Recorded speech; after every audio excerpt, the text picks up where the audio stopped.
This is Edmonton, Alberta. The Oilers have entered round 3 of the playoffs and are preparing to meet the Detroit Red Wings, a team that everyone laughed at the previous season, but a team that Jacques Demers guided to the Stanley Cup semifinals in 1 short year. No one in Edmonton took the Red Wings seriously. In fact, the Edmonton press was affronted that the Oilers even had to bother with the Wings. Everyone was talking a 4-game sweep except the Detroit Red Wings. In the opening round of that semifinal series, the Red Wings shocked the Oilers on their home ice with a victory. They were eventually eliminated in 5 games by Edmonton, who went on to become the Stanley Cup champions. The Wings were never out of any of the games and gave the Oilers quite a scare. When the 87-88 season opened, the Wings still needed to prove themselves. No one took them for granted anymore, but critics thought the previous dream season was a fluke, and they might again be mired in mediocrity. They proved what Jacques Demers had said all along. We're for real. The season started with a 3-game West Coast trip and a disappointing loss to Calgary. Then a rematch with the Oilers in Edmonton saw the Wings return to their physical, tight-checking style and frustrated the Stanley Cup champions into a 4-1 Red Wing victory. Well, that wasn't supposed to happen to the talent-rich Oilers at home. Then it was on to Vancouver and victory number 2 of the season as Gerard Gallant put on a scoring show. The hometown fans had yet to see their boys in red and white 3 games into the season, and they couldn't wait. Home openers have taken on a new meaning since Mike Ilitch took over the club, and October 16, 1987 was no exception. The gala event was televised locally, and to add to the excitement, the Wings were opening against the team they fought a grueling 7-game series with to win the Norris Division Championship at last season's playoffs, the Toronto Maple Leafs. If John Brophy wasn't inspired, then watching the Norris Division banner that he let slip away being hoisted above the ice at Joe Louis Arena did the trick.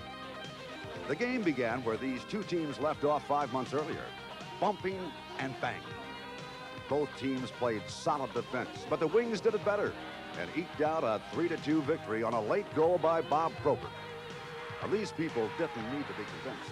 They knew the Wings were for real, and suddenly the critics who were in doubt began to take notice. The next night, they went to Toronto and broke even on the first home-and-home series. 5 days later, another Norris Division threat. The Chicago Blackhawks visited Detroit and brutalized the Wings. Jacques Demers sent veteran Mel Bridgman to the minors. The Wings weren't playing well, and the coach needed to do something to break the routine. On game day, 2 days later, he moved the usual practice time from the morning hour to 5 p.m.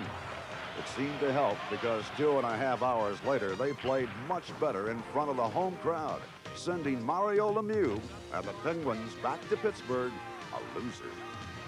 By the end of October, the Wings were 5-4-1. Jacques Demers had been the savior in his first year, but could he perform miracles in his sophomore season? I actually believe that the team learned how to win. The attitude was excellent. And we had reminded ourselves that we lost the Norris Division at the end of the first season with only 1 point at the end of the last game in overtime. And that we would like to enjoy a great season and go win that division. And overall, the effort of the players was commended. We all grew up. The younger players matured a lot. I talk a lot about mental toughness in this hockey club. At times it's been hard, but it's getting better and better every game, and we're extremely proud of our players. When Mel Bridgman was sent down to Adirondack, it was the first time in his career he had spent time in the minors. But no one was safe from the Demers doghouse. It was a big shock. I went through a lot of things. You know, I got a little, obviously upset, and I had my family back in Detroit, and I started to realize that, hey, maybe I don't have a year or 2 left in the game, and this might be my last year, and it took its toll. But from a standpoint that if I ever do stay in hockey, it was a tremendous learning experience. I'd never been to the minors. I didn't know what it was like down there, and what the players go through, and fortunately I didn't have to go on any bus trips. But in the long range of things, it's been very good. This is the first year for me for not playing on a regular basis, and and going to the minors. A lot of things that I really didn't feel and experience before that I have this year. With Redmond safely back in Detroit, Demers found that he had a good blend of veteran wisdom and eager young legs. Both the older players and the younger players unselfishly gave up ice time to rotate in and out of the lineup as needed. Demers handled the substitutions like a magician. You don't have the quick acceleration that you had when you were a kid, and that's something that it might make you a better player down the road because you don't have it. You read things a little bit better. You compensate for it. You don't play any worse. In fact, in many instances, the player becomes a better player because he might be doing things at too high of a speed, and he should slow himself down. This way, it's a natural way of slowing yourself down. Is there a feeling once in a while, maybe, of resentment? Of saying, hey, they got 4 or 5 guys out there that are over 30. I know I got better legs than they got. I should be in uniform for this particular game. Well, I don't know. I might have better legs, but, you know, they've played, you know, like you said, 10 years in the league, and they've got a lot of experience, and I respect that. And, you know, like, my day is going to come, and hopefully in 10 years, you know, I can say the same thing to a younger guy. When I was younger and breaking in, you didn't want to make a mistake. It could mean you're benching or being sent to the minors or something like that. But now I'm older and I've been around for a long time, and I don't play. You can't play with the fear. You got to go out there, and you know, I approach a game every night. I go out there thinking I can make the difference. I can stop a goal or perhaps create a chance for a goal, and I like to think that I can be the difference out there. How does a veteran handle the emotion maybe better than a younger player? I think this he's been around for a while. He knows the ins and outs of the leagues. He's been around to play against the different players. He knows how certain players react in certain situations. And what the older players are trying to do with the younger guys is just convey that message of, listen, no matter how well you're playing or how bad you're playing, you can't get too high in the highs and too low in the lows. You got to keep an even keel. It's a long season. 80 games is a real long time. If you want to stay sane for, you know, as long as I've played, 10, 15 years, and through the 80-game season, and you got to think like that. And the coaches have been really good with the older players. You know, the older players in previous years and years gone by, previous teams, they played a lot of hockey. Harold Smith played a lot of hockey back in Vancouver and Minnesota, and Mike O'Connell too, and he's still playing a lot here. But they're asking them to take a little bit away from their ice time, but give a little bit more back emotionally and help the players a little more, which is really tough to do for a lot of guys. And you'll find the guys here are really classy about it. You know, a lot of class acts, and they're really helping the young guys, which is really nice to see. What do you find with yourself, Harold? Do you find out still experience sometimes outdoes maybe the quickness and the speed? Well, I'd like to think so. I think we can handle the pressure more in certain situations, especially playing in other teams' buildings. When teams are forechecking more, we know what to do at certain situations where the younger player might be a little lost at sometimes. At this stage of the season, playoffs around the corner, you feel mentally fresh, physically fresh? Oh, you better believe it. When playoffs come, it's a different season. That's the fun part of playing hockey, is the playoffs, and I always look forward to it. One of the rookies expected to make a difference in the team was Joe Murphy, who got his first goal on October 30th against Montreal at Joe Louis Arena. It took him almost a month to light the light, but he got his second goal of the season in that same game. The Wings' first test against Minnesota was a home-and-home series, which they tied and lost. A return engagement with the Chicago Blackhawks had the same results. The Wings lost 6-3. And Demers felt the team was resting on last year's laurels. He announced that the veterans weren't playing like they had last year and told reporters there would be trades.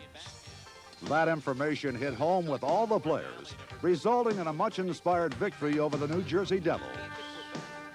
Still, the Wings had trouble winning in front of their sellout crowds. If it weren't for the strong play of Greg Steffen, this club could have been in a lot worse shape. I got off to a good start personally, but the team, we got off to a pretty good start. We were on our, I think, West Coast road trip, and we got a couple of wins out there, and especially winning in Edmonton for the first one of the year was very important. So, you know, I got off to a good start. I was playing well, playing a lot of confidence, and the team was playing a lot of confidence. So I was happy with my performance until the injury January 6th, you know, which, you know, is part of the game. But, you know, you get pretty much down when you're going well, then you run into an injury. The other netminder was off to a good start also, recording a shutout in Washington. Then a second shutout only 10 days later, beating arch-rival St. Louis, which put the Wings into first place in the Norris division. that's something that a goaltender just loves. You get in that groove, and that puck looks about the size of a beach ball, and everything's going nice and slow. And it's on nights like that you love playing. On the other end of the spectrum, sometimes it looks like a pea, and they're coming at you 150 miles an hour. So you enjoy the good times while you can. Defense was not the only dimension of the Red Wings. They came from behind to tally 10 goals to beat the Winnipeg Jets. And then, in the Boston Garden, they registered an overtime win. On December 2nd, another sold-out home game was televised against the Stanley Cup champion Oilers. Gretzky and crew were still smarting from their early season defeat, served up by the Wings in Edmonton, and they wanted to return the favor on the Red Wings' home ice. There were 5 first-period goals, but all for the team in red and white. Grant Fuhr was pulled from the nets, and the Wings went on to a 7-4 victory. 2 nights later, the offensive fire continued as the Wings had another extraordinary first period, this time scoring 6 goals against the Chicago Blackhawks. The final score, an unbelievable 12-0.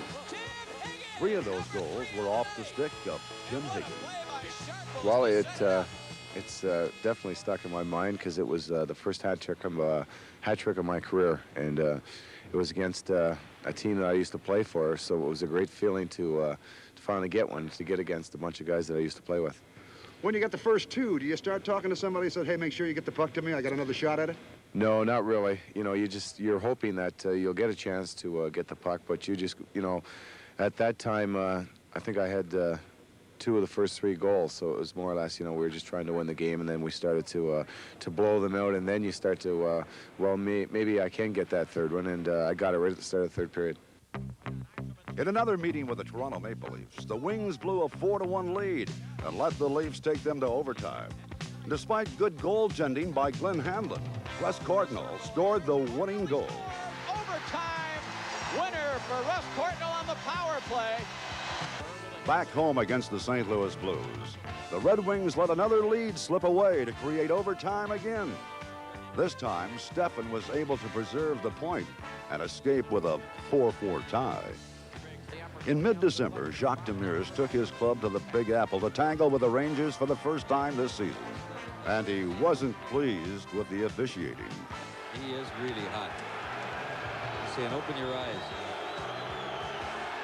People say I'm emotional, but I believe I have emotional control. I mean, I don't like people who go emotional and go nuts and lose total control with what's happening. I've been known to get upset, but I also have control of what's happening during the game, or even if I get a little upset or lose it in the dressing room, I have full control of what I'm saying, full control of what's happening, and then the next morning you don't get up and say, gee, I shouldn't have said that, I regret. Emotional people are good, but as long as it doesn't get to the point where you lose control of what's happening. 2 nights later, John Shabbat proved his offensive prowess by registering 5 points against the Washington Capitals. This game also marked the return of Dirty Harry, who had recuperated from shoulder surgery. In Quebec, the high-scoring Nordiques figured out how to beat the Wings. Play defense. They surprised the Wings by playing Detroit style, grinding and checking. It resulted in a 4-2 Quebec victory. At the Christmas holiday, a loss to Buffalo and Pittsburgh had Jacques Demers concerned. He sat out 5 regulars and called up 5 replacements from the farm club. Although the makeshift lineup lost to Minnesota, the players got the message. The Wings were in 2nd place and facing a home-and-home series with the first-place St. Louis Blues, the team they had to beat for the division crown. In St. Louis, the Wings fought to a 1-goal victory to steal first place from those Blues. Over to come to Hallward, lets it go, he scores! Doug Hallward, a power play goal. Then it was New Year's Eve Red Wing style. People arrived in tuxes and in jeans. On the ice, the Wings celebrated the new year with a solid 7-2 victory and entered 1988 clearly in first place. The first game of the new year found the Wings in the bone-chilling cold of Winnipeg, Manitoba. They left with a 4-4 tie to return home to host the Blues, who would again try to crack the armor of the Detroiters. It didn't work. The Wings and Blues had their usual intense game with a now familiar result. Wings 4, Blues 2. The bad news, Greg Steffen goes down with a knee injury. Yeah, it was supposed to be, I think, a 3 to 4 week injury, and you know, it was a very, if I was a forward, I would have been back in the 3 to 4 weeks, but as a goaltender, you have to go down to a butterfly position, you have to use your knees a lot, and it was an awkward position outside my knee where it came into effect when I went down into a butterfly position, so it did affect myself, and that's for that type of injury for a goaltender, that's why it took me up to 6 weeks. The Wings were solidly in first place, and Demers knew Glenn Hanlon could hold the fort until Steffen returned. He had other problems on his mind. Peter Klima wasn't getting the message to play defense, so he left him at home to think about it as the team traveled to New York. Jacques leave me at home and because of selfish play. I just, you know, all the time in a meeting they asked me that my job is score goals, so I did score goals, but I didn't think I play selfish. So Jacques left me home and I watched the game and well, next game I was back. Klima watched Jacques Demers' team concept put 7 goals into the Ranger net and realized he needed to adjust his game. He was back in uniform for a home-and-home meeting with the team becoming a thorn in the side of Jacques Demers, the Minnesota North Stars. The Wings drew a split, winning at home and losing on the road, which ended their 8-game unbeaten streak. Toronto returned to Joe Louis Arena to face Glenn Hanlon and a hostile crowd. Hanlon was stopping everything the Leafs threw at him, but late in the first period, Ed Olczyk collided into Hanlon and the net. The result, a broken finger for Hanlon. And who knew how long he'd be out? Enter backup goaltender Darren Elliott, who the Leafs quickly victimized for 3 goals. Mercifully for Elliott, the period ended. But a worried Jacques Demers knew this was big trouble. Both of his netminders were injured. But when the second period began, unbelievably, it was Hanlon who took position in front of the net. The rejuvenated Peter Klima helped him out with 2 goals and an assist. And Hanlon went on to finish the game and didn't allow another goal to register a 4-3 victory. Yeah, I was against Toronto, and it was, you know, it was a nice night for us. You know, I was fortunate enough to come back, and it wasn't a serious injury, and we just came back and played, and the guys got a couple goals at the end, and you know, it's nights like that you don't forget, and it was, like you say, a lot of fun. All these questions that you're asking me, there are a lot of fun. I also remember games where we lost, and they scored 10 goals on me, so it all evens out. It was on to New Jersey and an overtime victory, courtesy of Brent Ashton. Across the line, lets it go, he scores in overtime! The Devils dominated!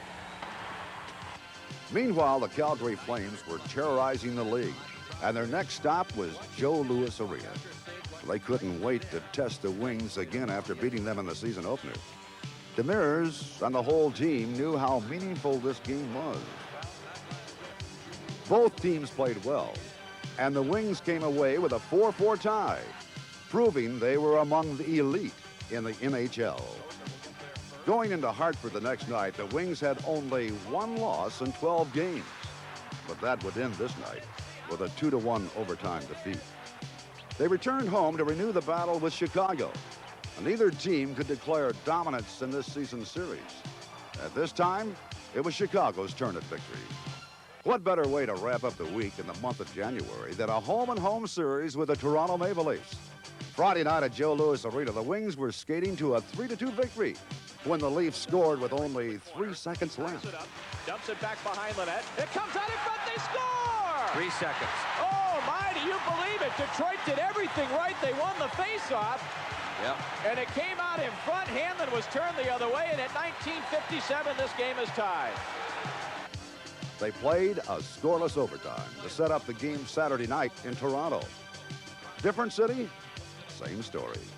The Red Wings had a 5-3 lead, and the Maple Leafs frustrated the Wings with 2 third-period goals. Another tie. The Wings settled the score in Chicago with a 6-4 victory to keep that series close. The first-place Red Wings had a comfortable 10-point lead over the second-place Blues when Greg Steffen went down with his injury. But with Glenn Hanlon missing 3 games with a broken finger, the Red Wings didn't have dependable backup goaltending. And the Blues slowly but surely eroded that 10-point lead down to a meager 3 points. Before the All-Star break, the Red Wings had to face the two best teams in the league, Calgary and Montreal. With St. Louis right on the heels of the Wings, these two games could turn the season upside down for Detroit. As usual, Joe Louis Arena was jammed to the rafters and then some to watch the team with the best record in the league challenge the Red Wings. And no one left disappointed. The Red Wings not only beat the best team in the NHL, but beat them soundly, 5-1, with good defense, good scoring opportunities, and good goaltending. Many expected a letdown after the victory over the Flames, and who could blame them? But now they had to play the second-best team in the league, in the fabled Montreal Forum. The Canadiens were not taking the Red Wings lightly and jumped out to an early lead. But the Red Wings fought back for a come-from-behind 6-5 victory. Well, beating Calgary and Montreal, I think what it meant to our team, the Detroit Red Wings, was that we had become one of the elite in the league. In other words, we were one of the top third in the league, and that meant a lot to us because when you beat those kinds of clubs, let's face it, those two teams went to the Stanley Cup Finals 2 years ago, and Calgary won the league with 105 points, so you're up there with the top third of the league. They entered the All-Star break with two big victories and could boast two players in the mid-season classic, Steve Eiserman and Bob Probert. If you had to single out one player on the Red Wings responsible for their success, it would be the captain and leading scorer, Steve Eiserman.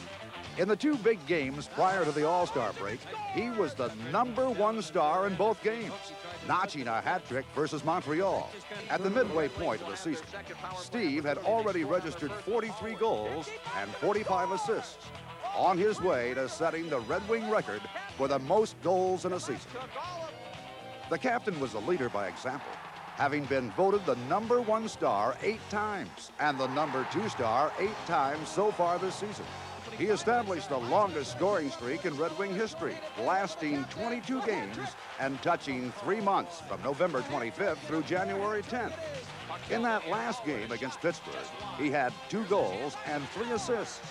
During that time, he had 20 goals and 30 assists and broke the 17-game scoring record of Alex Delvecchio set in 1965. In December, he was the NHL Player of the Month. The Red Wings could finally boast 2 All-Stars. Bob Probert kept Steve Eiserman company in St. Louis. Probert established himself as the heavyweight champion of the league. But to the surprise of a lot of people, he also displayed an uncanny scoring ability. By February, Proby had assessed 24 goals and 25 assists. In a game against New Jersey on November 14th, he had a career-high 6 points and figured in every Red Wing goal, scoring 2 himself. This proved Probert wasn't just an intimidator. He had fought and finessed his way to the #1 line, skating with Steve Eiserman and Peter Klima, 2 of the flashiest skaters in the league. Probert himself had a scoring streak of 9 straight games. The Red Wings had reached February in great shape with victories over the 2 best teams in the league, owning first place in their division and boasting 2 legitimate All-Stars. The season resumed February 12th in New Jersey. Gerard Gallant took over the show with a hat trick, his second of the season, and the Wings extended their lead over St. Louis by 9 full points. The next night, they traveled to St. Louis and were victimized by the only defeat the Blues enjoyed over the Red Wings the entire season. The Wings faced 2 meetings with Chicago, beating them in the Windy City 4-3, and again 6-1 at Joe Louis Arena to make an 11-point lead over St. Louis. And just when the Red Wings looked invincible, they lost the next 4 games in a row. On March 1st, in front of the home crowd, a landmark game for Steve Eiserman, who scored his 50th goal.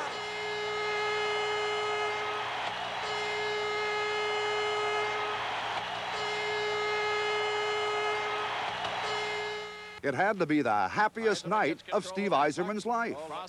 Unbelievably, moments later, in the same game, the saddest moment of his career. Look out, Eiserman is hurt.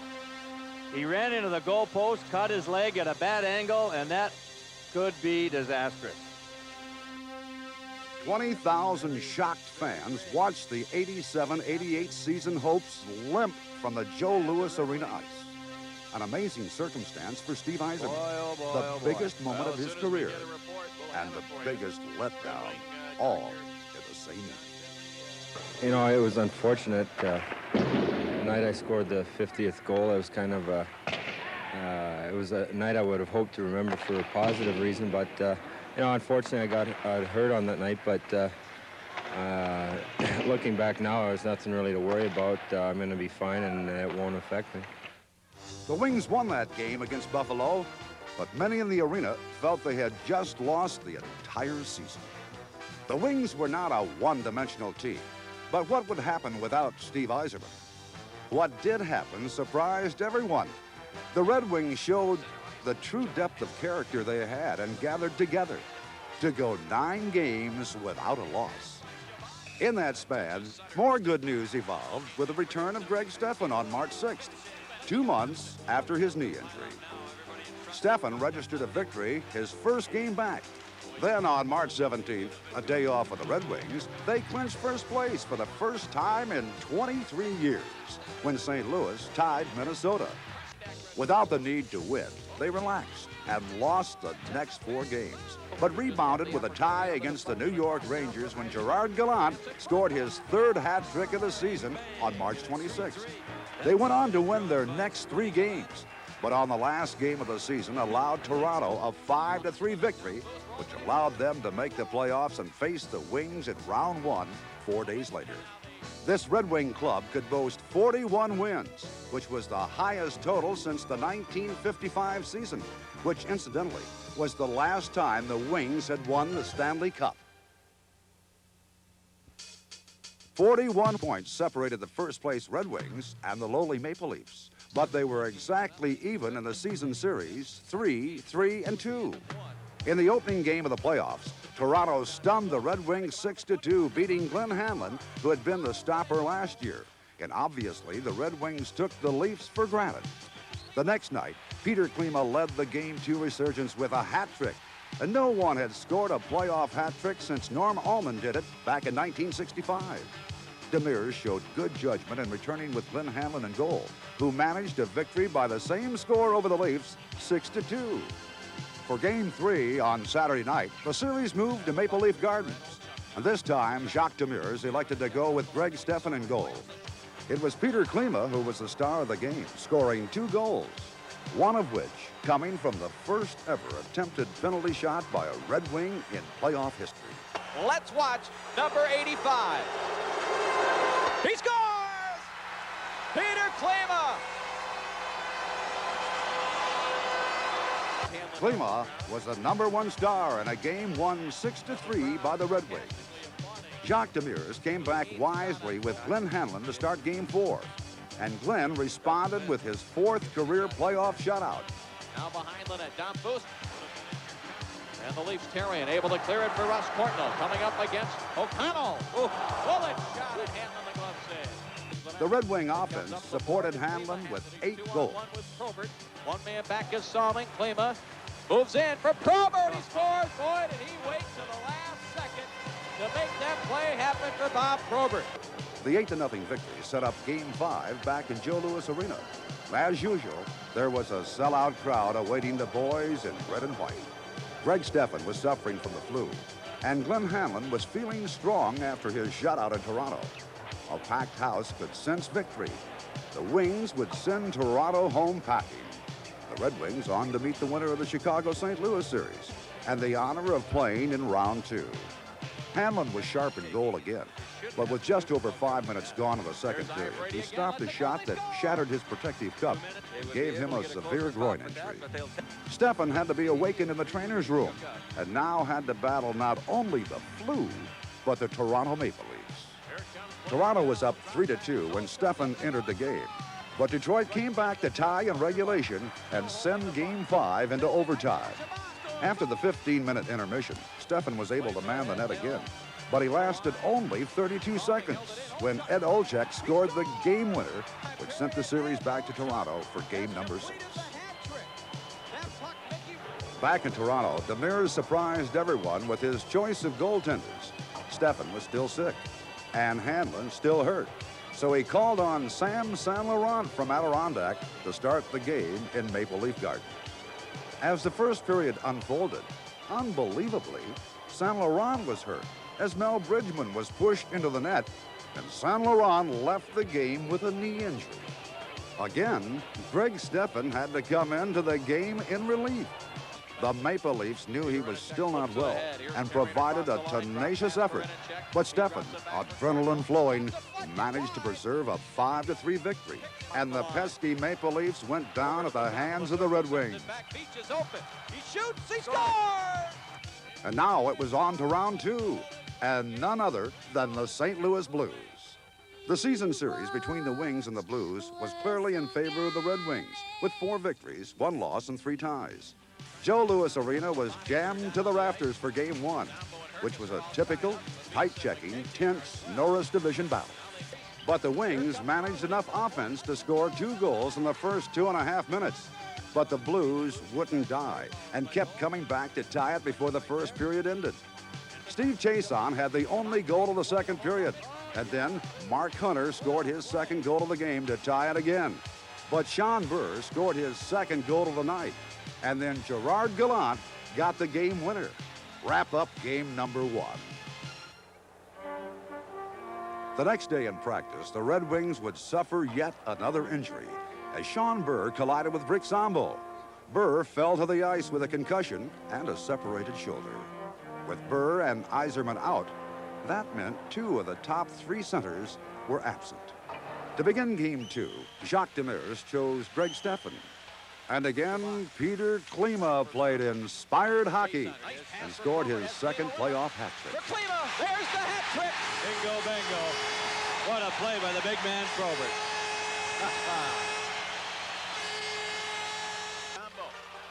This game marked the return of Tony McKegney, but he failed to score as Greg Steffen registered his first ever playoff shutout. The final score, Red Wings 6, Blues nothing. The series moved to St. Louis, where the Blues found the scoring touch only 26 seconds into the game as Gino Cavallini scored. But Adam Oates responded, and then Bob Probert scored to make it 2-1 Detroit. But it didn't take Tony McKegney long to find the back of the net, as he logged 2 goals on the evening en route to 5 unanswered St. Louis goals. Final score of Game 3 was 6-3 in favor of the Blues. Glenn Hanlon was back in goal for Game 4, returning from his groin injury. The first period saw Gerard Gallant and Peter Klima score. Tony McKegney answered in the second period as Detroit was enjoying a 2-man advantage with McKegney unattended. But Glenn Hanlon held the Blues off the rest of the way, and Gallant got the insurance goal to make the final score 3-1 and send the series back to Detroit with the Red Wings leading 3-1. At Joe Louis Arena, Greg Steffen returned to the net for what turned out to be the most exciting playoff game to date. Lee Norwood got a first-period goal, but Herb Ragland and Bernie Federko scored in the second period to give the Blues an advantage. The score was tied in the second period on a power play goal by Bob Probert. He's across the line. Bob Probert lets it go. He scores! Beautiful goal.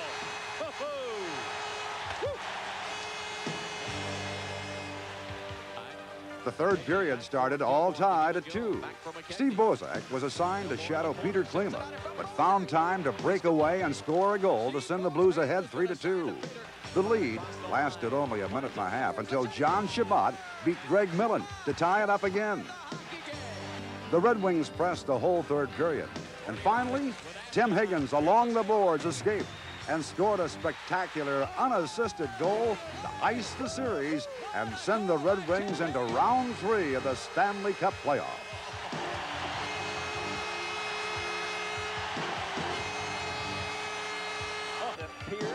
Meanwhile, the Edmonton Oilers had dispatched the Jets, and Calgary had advanced in round 1, and everyone in the league was looking to the Flames-Oilers series as being a 7-game battle between the 2 best teams in hockey.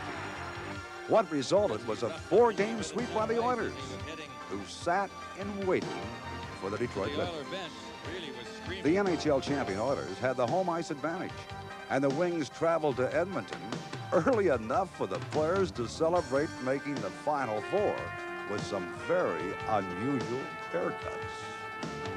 Game 1 opened in Northland's Coliseum. 2 Edmonton power plays resulted in a 1-0 lead despite some tremendous saves by Greg Steffen. The Red Wings appeared nervous, almost in awe of the Oilers, and allowed 3 more goals. The final score was 4-1 for the champions, and the Red Wings knew they had to return to their familiar tight-checking style in order to compete against the Oilers. As Jacques Demers prepared for Game 2 in Edmonton, Sean Burr's earlier shoulder separation would keep him from play. If that wasn't bad enough, Gilbert Delorme was laid up with a bad ankle. Losing these 2 defensive standouts is enough to give any coach an ulcer. But Demers also had to face losing his top playoff goal scorer, Peter Klima, out with a broken thumb. It was like a bad dream. He had to open Game 2 on the NHL champions' home ice with 3 of his key players not in uniform. And of course, without Steve Eiserman. As they had done so many times this season, the Red Wings adjusted to yet another adversity and showed team character again and gave the Oilers all they could handle. John Shabbat scored early in the first period, and there were other Red Wing chances, but Grant Fuhr stopped them again and again. Of all the injuries before the game, Demers' worst nightmare occurred when Craig Simpson collided with starting goaltender Greg Steffen, who was knocked cold and left the ice in favor of Glenn Hamlin. Wayne Gretzky quickly took advantage of Hamlin, but Mel Bridgman evened the score, and Brent Ashton added a power play goal. But the Oilers proved how dangerous they were when Mark Messier left the penalty box at the precise moment the puck came to center ice and skated in alone to score on Glenn Hamlin. Moments later, Yari Curry scored on a great 3-way passing play. The potent Oiler offense was in high gear as Craig Simpson scored, and the Oilers had 3 goals in the first 5 minutes of the third period to send the series back to Detroit with a 2-game lead. On the charter flight back home, the Red Wings knew that their strategy could work against the Oilers, and they also knew they had an ace in the hole. Game 3 would see the return of Steve Eiserman. It had been talked about and anticipated for weeks. The captain had worked himself back into shape, had developed his knee into playing condition. The 2 doctors had given him permission to return, and the coach and management left it up to him. His choice was to play, and 20,000 fans in Joe Louis Arena welcomed him back. Number 19, Steve Eiserman.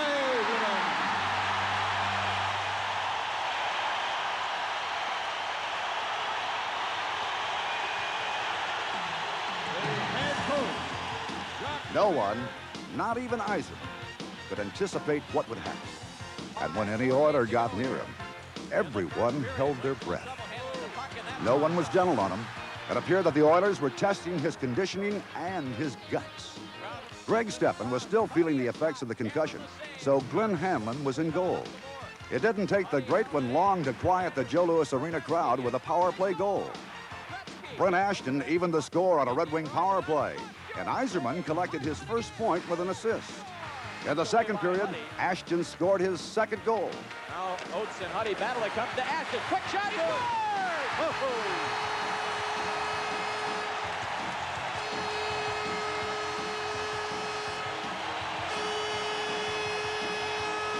Then, with 16 seconds left in the second period, Bob Probert scored on the power play. If Steve Eiserman was the one mostly responsible for the regular season success of the Wings, then you'd have to look to the big guy, Bob Probert, as the one guy most responsible for the playoff success.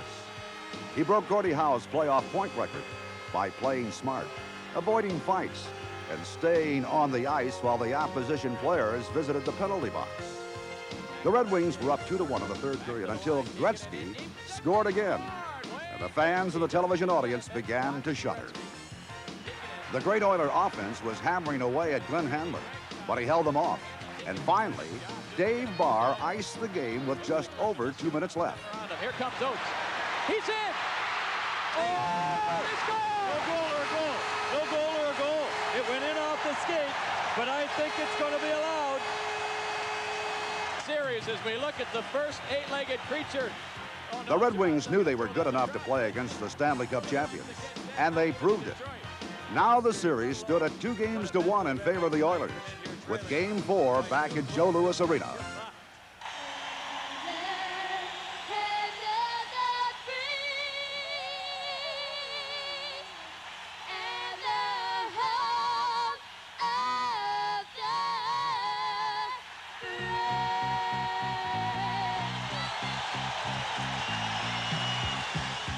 It was a packed house as usual, and the Detroit fans anticipated another great game. The Oilers drew first blood, courtesy of Craig Simpson, who was having a tremendous series. In the last minute of the first period, Ashton and Sharples got the puck to Adam Oates, who tied it up.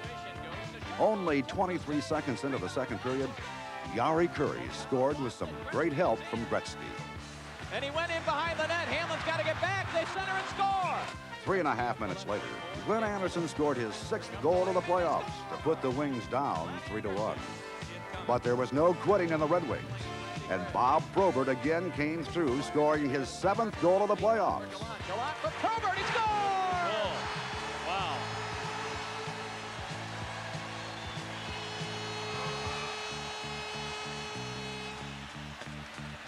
It was 3-2 until Probert, Gallant, and Eiserman combined on a goal to tie it up. By O'Connell for Eiserman, in deep for Gallant, and cross and score! Bob Probert.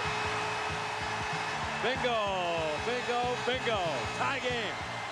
This set up the most important period of hockey for the 87-88 season. It's the most exciting time in hockey, overtime. And the Red Wings almost put the game away early, but Grant Fuhr turned them away. It was all out, wide open hockey. Kevin McClellan, Barr right after him. McClellan took a bad hop there. Ashton sent it to the side of the net. Look at Fuhr this. knocked it away. He's got it. Man.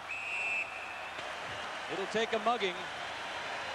Here's a late man coming. Steve Smith with a shot. Save. Hanlon. Loose puck. Behind the net. Tikkanen has it out in front. Gallant. Save the day, and here come the Wings. Ahead to Probert. The crowd comes to its feet. Probert across the line. Drops it for Gallant. For Eiserman. Oh, he didn't miss that by much. Gretzky between the circles. It's a late man. Drop pass for Smith, and that went just wide of Hanlon. Gretzky sends it in front. No whistle now. I can't believe. Gotta blow the whistle. Overtime like that, the puck will get You could cut the tension with a knife, as well as the fog rising from the ice. It was a kind of game that you didn't want to end. But finally, 11 minutes into the overtime period, Yari Curry finished the win. For Curry, he scores! Wings gave it away, and Curry scored. The Oilers barely escaped with victory. And they knew how lucky they were to defeat the Red Wings this night. Yari Curry. Now the Red Wings had to return to Edmonton down 3-1, an attempt to come back against the greatest team in the world. This was indeed their last chance. To have played as well and as hard as they did in the overtime game and still come out a loser seemed to take some of the heart out of the Red Wings. Greg Steffen returned to the nets, and the man who took him out in Game 2 redirected a pass from Mark Messier to open the scoring. Back for Simpson, Kipney scores!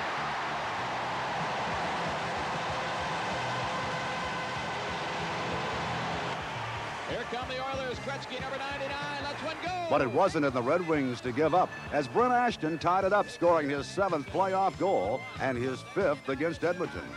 Ashton up the left side, takes a look, lets it go, he scores! Bingo! Short-handed goal. Yes, sirree.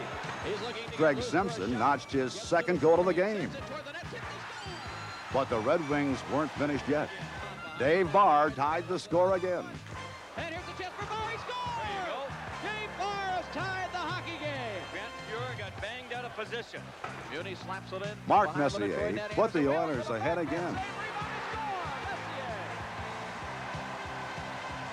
But Greg Steffen showed he was truly recovered from his injury with some great saves. Back for Tikkanen, what a save by Steffen. You got that right. Oh my, got the left leg fully extended right off the toe. The Oilers went up by 2 for the first time in the game when Mike Krushelinski scored on a backhander. Moments later, Keith Atkins scored with a beautiful deke on Steffen, and the Oilers were up by 3. Then Yari Curry scored 5 seconds into an Oiler power play, and it looked like the Wings' chances were hopeless. But the Red Wings weren't ready to go home just yet. Adam Oates scored to open the third period. And completely walked around on the yard. Then Steve Eiserman, all alone behind the net, pushes one by Grant Fuhr. Eiserman with Barr. He scores! Eiserman! 6-4. Don't go away just yet. The Red Wings had closed the Oiler lead to 2 goals, but Mike Kruzelinski scored late again in the third period. The Red Wings couldn't recover from a 3-goal deficit.